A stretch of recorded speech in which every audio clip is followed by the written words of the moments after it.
when I was in the barbershop and we were having a conversation and I was basically sharing my beliefs, I got pushback.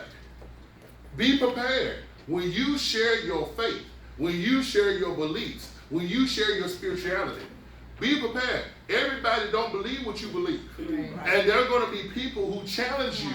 Why do you believe what you believe? Right. And that's why we talk about being prepared. Before you go out fishing, be prepared. You got to know that you know that you know what you believe. And that's why I always say, I appreciate y'all listening to me on Sunday mornings. But when the fire is hot, when you're in the midst of the battle, you can't quote Pastor Pugh. Well, Pastor Pugh said this, Pastor, no. The bottom line is you need to know for yourself. This is what I believe. Right. And you know what? And the bottom line is we can talk and we can debate and we can go back and forth. But the bottom line is this is what I believe. Nobody had to tell me to believe it. I believe it for myself. And so again, like I say, when you go out to fish, basically you need to be prepared and really know what you believe. Now, that being said, we had good dialogue and everybody was respectful of everybody else's position.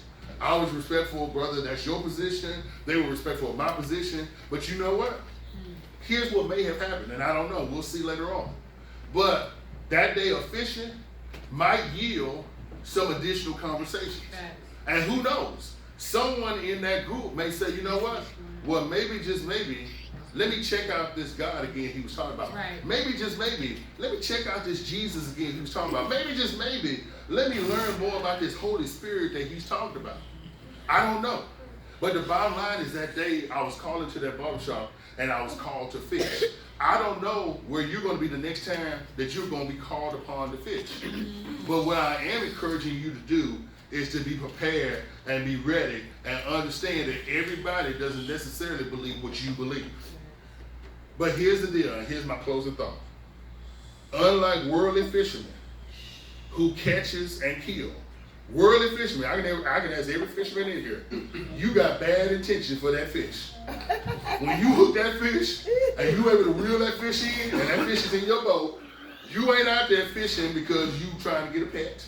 You ain't out there fishing because you out here trying to save the fish. Or let me examine your fish and I'm gonna toss you back in.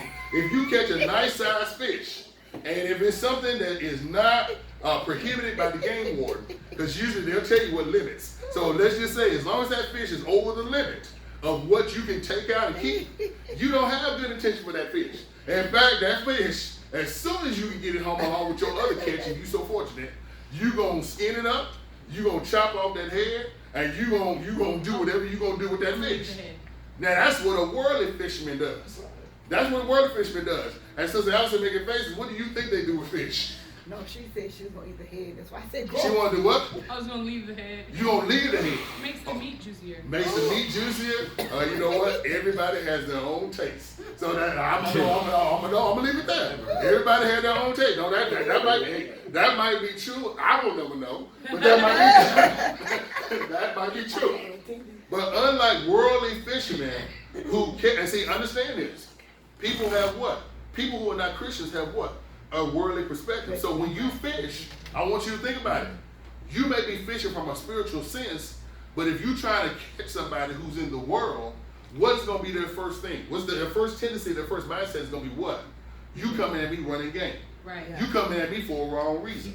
Oh, you need to think about that. So, and again, that's why I talk about meet people where they are. Just because you go up talking about God, Jesus, and the Holy Spirit, don't mean it's going to be immediately received. Right. Okay, you need to understand that. Some people are going to judge you by what they see in you. Right. They're going to judge you not just by what you say, but I'm going to watch you for a while. Right. I'm going to see, when you don't think I'm watching, I'm going to watch how you interact with other people. Yeah. I'm going to watch what you do when you think you out the limelight, you out of sight of others. I'm going to watch it, and I'm going to watch you for a while. Because, you know, anybody can be holy for a day. I'm going to give it some time. I'm going to give it maybe a couple of weeks. I'm going to give it maybe a few months. I might even give it a year. But I'm going to watch you because I want to see whether or not the words that you're delivering to me matches up to the action that I see as you as a person. What I need you to understand is when you are fishing, keep in mind, some people may think that you're a worldly fisherman.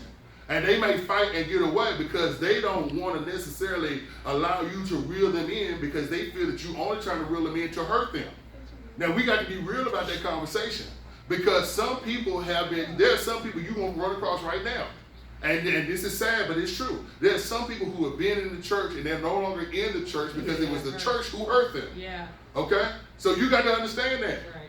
And so when you try to fish for people, you got to meet them where they are. You got to basically distinguish yourself from their past experiences. You got to show them in the best way you can. Right. Your God, your Jesus, and your Holy Spirit, and you got to understand that it's going to be a process. Right. Because unlike worldly fishermen who seek to catch and kill, we are spiritual fishermen who seek to catch and recover and lead people towards salvation. But sometimes it's a process to get people to understand that. So my brothers and sisters, as I close out, I'm going to just ask you one question. Are you ready to fish? Yes. I'm going to ask that again. Are you ready to fish? Yes. One more time. Are you ready to fish? Yes. And that's the message for this morning.